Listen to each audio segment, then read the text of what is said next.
E hoje fazer essa pintura a gente tem esse probleminha aí, ó. Gessinho quebrado, né?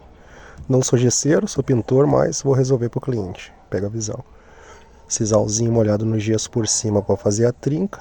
Gessinho por baixo, né? Para fazer a trinca por baixo. Aí pega um pedaço de placa, bota por cima, cola. Vem com aquele gessinho corrido lisinho, alisando direitinho. Lixa, fundo preparador e tá propício a receber a tinta, né? Vai ser semibrilho nas paredes e fosco no teto. As tintas e toda pega na Mafesa Tintas. Jefferson Elite, pintor. Dá aquele joinha, segue o perfil e até a próxima.